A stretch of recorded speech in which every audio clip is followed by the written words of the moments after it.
여러분, 서울시 전 지역이 개판이 됩니다. 빨리 움직이세요. 구독, 좋아요 꾹 눌러주세요. 한정훈의 부동산 썰. 쌀. 안녕하십니까, 한정훈의 부동산 썰. 오늘의 주제는요, 자, 지금 정부에서 부동산 시장에 계속 1월 10일을 기점으로 해서 일시 대책부터 계속 지금 대책이 나오고 있죠. 여러분들 대책이 계속 나오는 거 아십니까?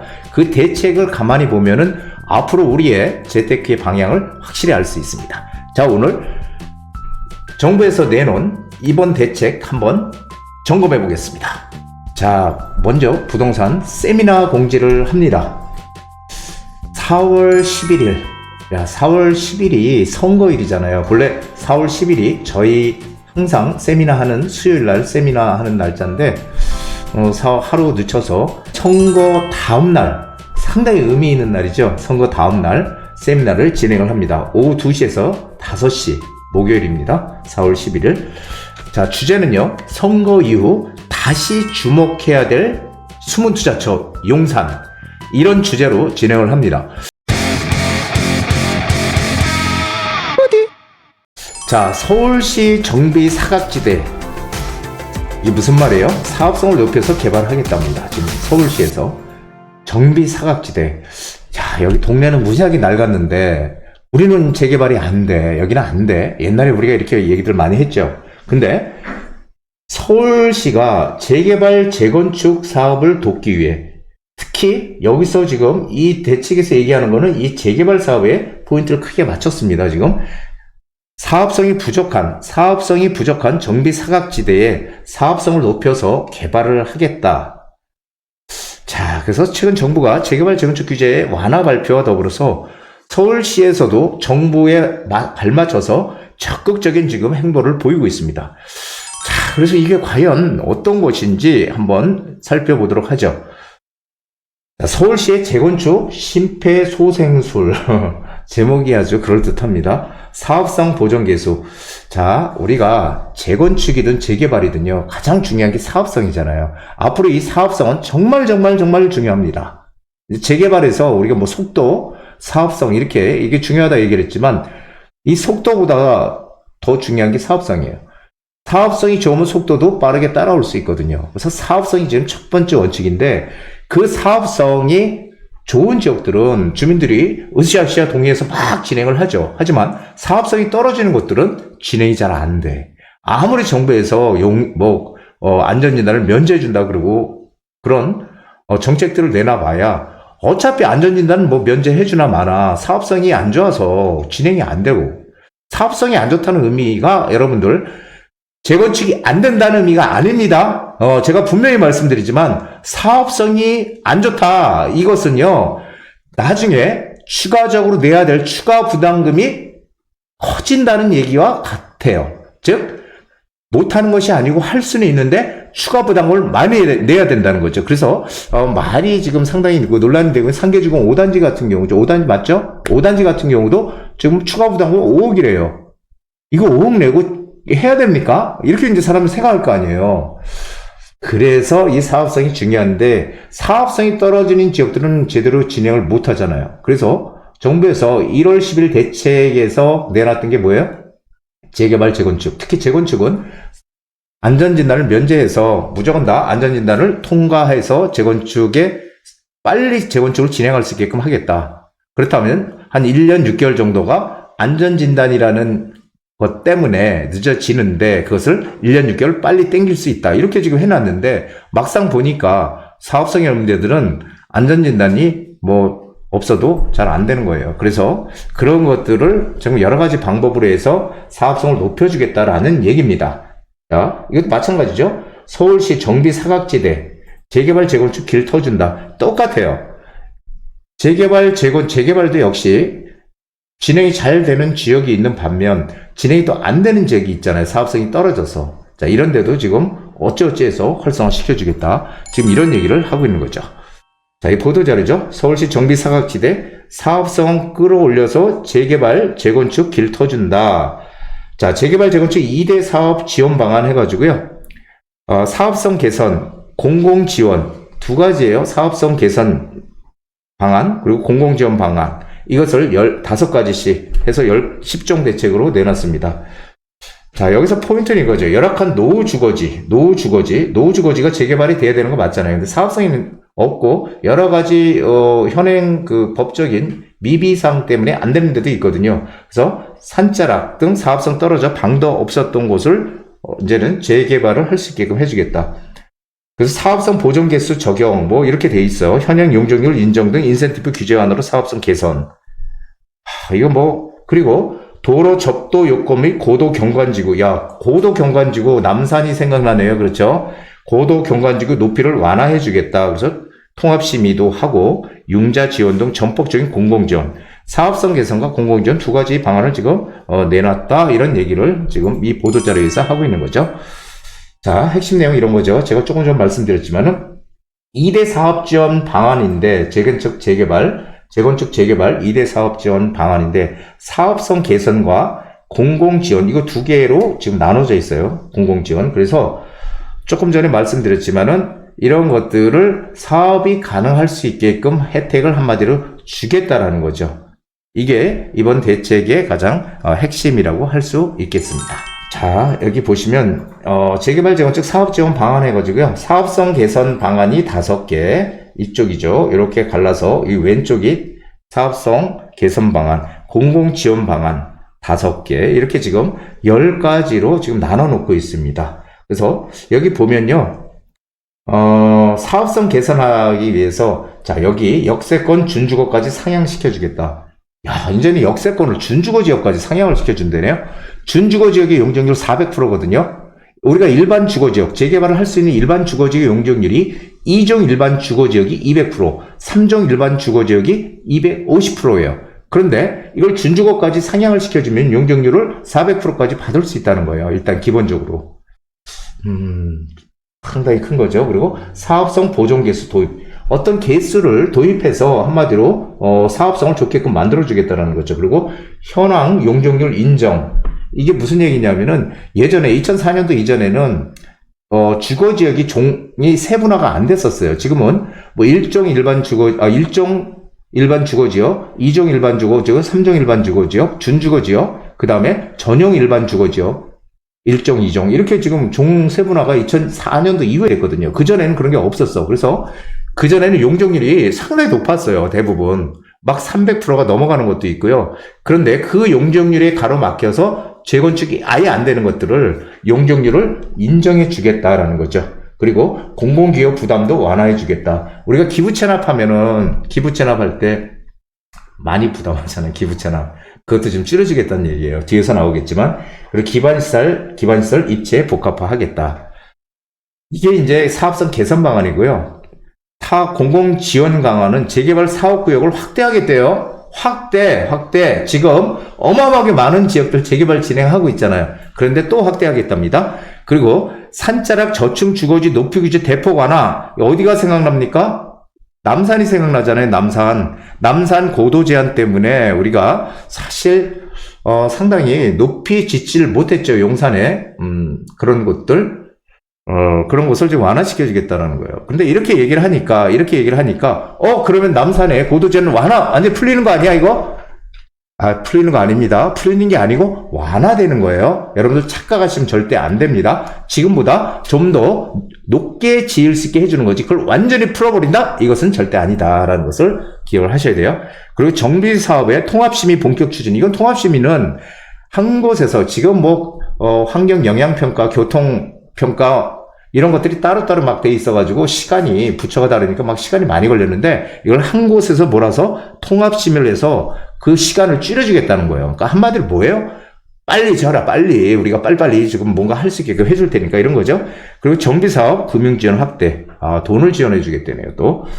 그리고 공사비 갈등 제로 추진. 하여간 이래서 지금 재개발, 재건축 이런 것들을, 한마디로 사업성 개선, 공공지원 강화해서 좌우지간 빨리빨리 할 수 있게끔 지원을 해주겠다. 이런 얘기를 하는 겁니다.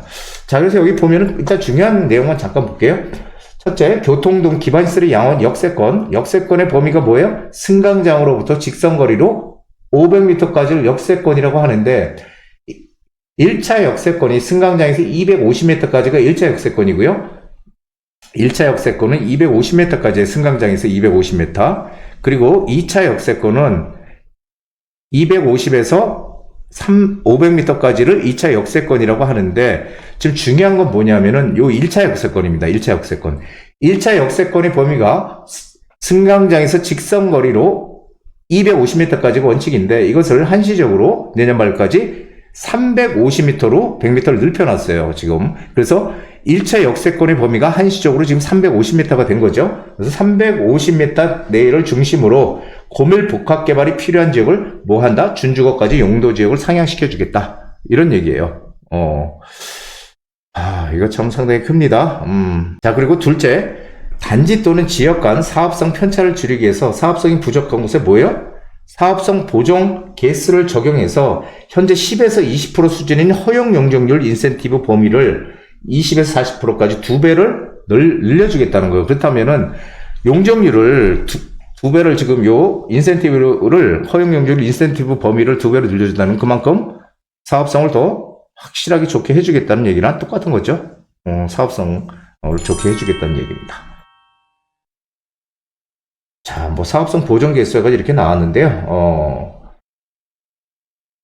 이게 보정 개수를 활용하면 용적률 최대치가 지금보다 한 20%, 허용 용적률 최대치가 20% 오르는 효과가 있대요. 그래서 이렇게 되면 이제 포인트는 이거죠. 임대주택이 줄어들고요. 분양주택이 늘어나는 효과. 분양주택이 늘어나면 일반 분양할 수 있잖아요. 일반 분양을 할 수 있다는 건 사업성이 좋아진다는 얘기나 똑같은 거죠. 자, 다음 장을 한번 보시죠. 셋째, 자, 2004년 종세분화 이전의 주거지역 용적률 체계에 따라 지어져 현행 조례나 현행 용적률을 초과, 90년대 이 후반에 지은 아파트들 있잖아요. 이것도 용적률 막 300% 다 넘어가요. 이런 것들 초과가 돼서 사업성이 떨어져서 재건축을 할 수 없는 그런 곳들도 기존의 용적률, 그 전에 받았던 용적률을 인정을 하고 법적 상한 용적률 최대 1.2배까지 추가 용적률도 부여한다. 결론은 뭐예요? 용적률을 완화시켜주겠다.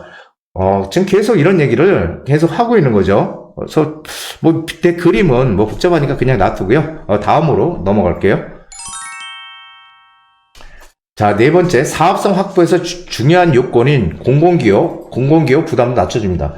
자, 용도지역 상향에 따른 의무 공공기여 부담, 뭐 2종에서 3종이 되면은 공공기여를 해야 되는데, 기부채납도 해야 되고, 그래서 이 건축물, 공공주택 등 건축물 기부채납 시 인센티브를 기존보다 더 많이 준대요.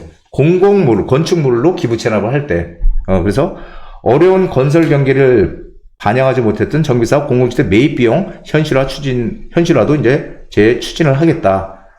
이렇게 되면은, 재건축 재개발의 어떤 이 사업성 문제에 상당히 유리해진다. 이런 얘기를 하는 거죠. 1종에서 2종으로 가거나, 제가 말씀드렸듯이 3종에서 준주거 지역으로 한 단계씩 이렇게 상향이 될 때, 당초 15% 부담해야 했던 공공기업 부담을 10%로 낮추겠다는 얘기죠. 그리고 기부채납 개수를 0.7에서 1.0으로 올려서 건축물을 내놓았을 때 공공기여 더 많이 인정해주겠다. 그래서 뭐 강남구 압구정 3구역 여의도 시범 아파트가 혜택을 받을 가능성이 크다, 이런 얘기를 지금 하고 있는 겁니다. 그리고 접도율 규정을 완화해서 접도율 도로가 그 골목에 도로가 4m로 지금 접도율을 적용을 했는데 이걸 6m까지 확장을 시켜준다는 거예요. 이렇게 되면은 개발할 수 있는 지역이 2배 가까이 늘어날 수 있는 그런 효과를 가진다는 겁니다. 그렇다면 이제 웬만한 그런 지역들 다 재개발 뭔가 할 수 있는 길이 열리는 거겠죠. 경관지구 12m에서 20m로, 보도지구 20에서 45m 이상으로 완화시켜주겠다. 완화입니다. 폐지가 아니에요. 항상 이거를 남산 고도 제한 없어졌네, 이게 아니고 남산 고도 제한이 좀 더 완화되겠네, 이렇게 판단하셔야 돼요. 그렇게 되면 이제 가장 뜨거운 감자였던 그 후암동 있잖아요. 후암동이 동쪽 함동, 서쪽 함동으로 나눠져 있는데, 그 후암동, 동쪽 함동은 사실은 바로 남산 밑자락에 있기 때문에, 이 사실 재개발이 상당히 옛날부터 어려운 지역이었어요. 그래서 사실은 사업성이 많이 떨어지는 그런 지역 중에 하나입니다. 그것을 지금 조금씩 지금 남산의 이 고도 제한을 완화시켜주는 방향으로 가면은, 이게 만약에 된다면, 한 15층까지는 갈 수 있는데, 근데 15층이 사업성이 좋은 건가요? 우리 보통 아파트 재개발 한 몇 층 비어요? 한 35층까지 짓잖아요. 근데 15층까지 지면은 그게 과연 사업성이 좋을지, 그것도, 될지 안 될지는 아직 확실하게 잘 모르겠습니다. 그래서, 조금 우리가 주의를 해봐야 된다. 그런 얘기고요. 자, 그래서 결론적으로 뭐냐면은, 지금 정부에서 추진하고 있는 거는 이 토지비, 토지값 상승, 원자재, 인건비 다 올랐잖아요, 지금. 앞으로는 떨어질까요? 앞으로도 올랐지 절대 떨어지진 않습니다. 그렇죠? 그렇게 되니까 이제 재개발, 재건축을 수주하려고 하는 건설사들이 지금 몸을 좀 빼고 있죠. 발을 빼고, 입지가 좋은데도 그 분양가 단가가 지금 안 맞는 거죠. 분양 단가가. 그래서 서울시에서 재개발, 재건축에 대한 지원 사업을 하겠다라는 거예요. 그래서 부동산 시장을 좀 살려가겠다. 그래서 경기 부양을 하겠다. 여기에 지금 초점이 첫 번째로 맞춰져 있습니다. 그래서 서울시에서 부동산을 통해서 부동산을 완화를 해서 어떻게 한다? 경기를 부양하겠다라는 그런 의지도 지금 상당히 있다라고 보여집니다. 자, 두 번째는요. 우리가 지난번에 강북 대개조 프로젝트, 그것도 또 결국 나왔었죠. 대책이. 여기서 볼 수 있듯이 서울시에서 이 정비사업이 뭐예요? 재개발, 재건축을 할 수 있는 사업을 우리가 정비사업이라고 합니다. 정비사업은 재개발, 재건축을 가리키는 거예요. 이 정비사업을 어떻게든지 활성화시키겠다라는 의지를 강하게 이제 볼 수 있는 거죠. 그리고 주택 공급을 위해서는 서울시에서는 어떻든 사업성을 빨리 확보를 해서 재개발, 재건축을 할 수 있게끔 만들어주고, 그리고 서울시에서 이 공공 지원을 할 수 있는 그런 방안을 최대한 확대하겠다. 그래서 방향성을 어떻게 잡았어요? 공공성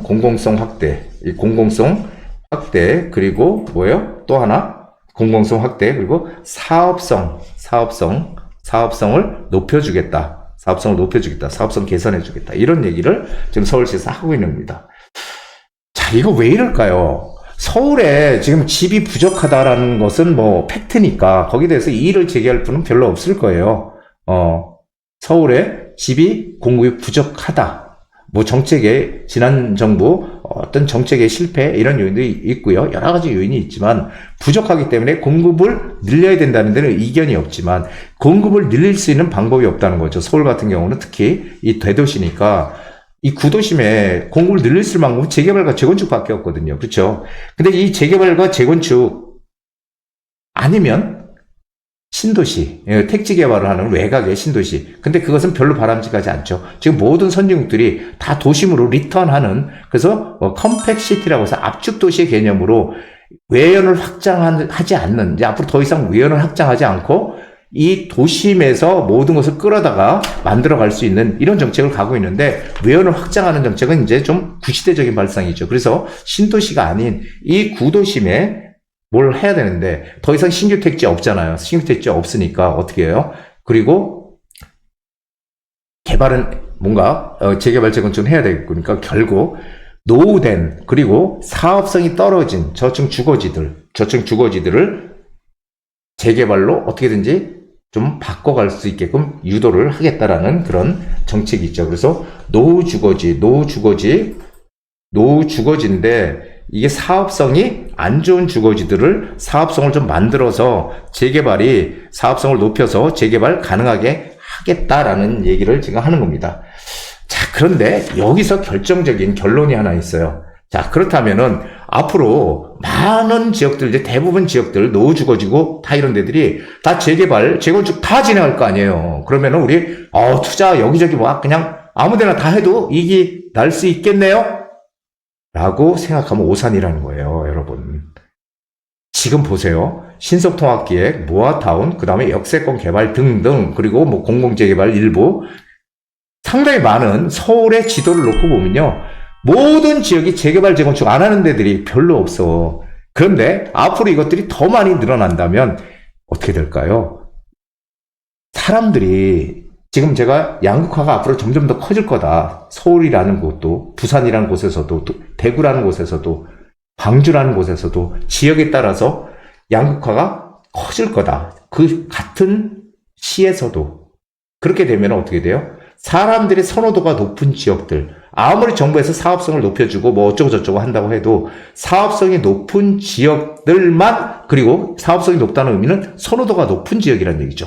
선호도가 높은 지역들은 선택을 받겠지만 그 나머지 지역들은 과연 잘 될까? 이거 정말 심각하게 생각해 봐야 됩니다. 저는 정부에서 이렇게 노력을 하는 건 좋지만, 무분별하게 이렇게 많이 이런 것들이 여기저기 막 또 파헤쳐지고 뭔가 진행이 되면은 오히려 노른자위, 정말 가치가 있는 노른자위에 우리는 어떻게든지 투자를 해서 들어갈 수 있는 그런 전략을 필히 세워야 되지, 이 대책대로 움직여서는 안 된다라는 것도 제가 추가로 말씀을 드리고 싶습니다. 자, 오늘 서울시에서 낡은 주거지역, 사업성 없는 주거지역들을 뭔가 혜택을 줘서 용적을 높이고 해가지고 개발을 해준다고 하는 그런 내용들을 전체적으로 한번 살펴봤고요. 그리고 그런 것들에 대해서 점점 더 이 격차가 벌어지는, 양극화가 커지는 그런 시장으로 갈 거다. 우린 더더욱 조심해야 된다. 이런 얘기를 꼭 마지막으로 드리고 싶습니다. 자, 부동산 썰 오늘 여기까지입니다. 한정훈의 부동산 DJ에서는 여러분들의 고민을 기다립니다. 영상을 보시고 투자에 관심 있으신 분은 지금 바로 연락 주시기 바랍니다.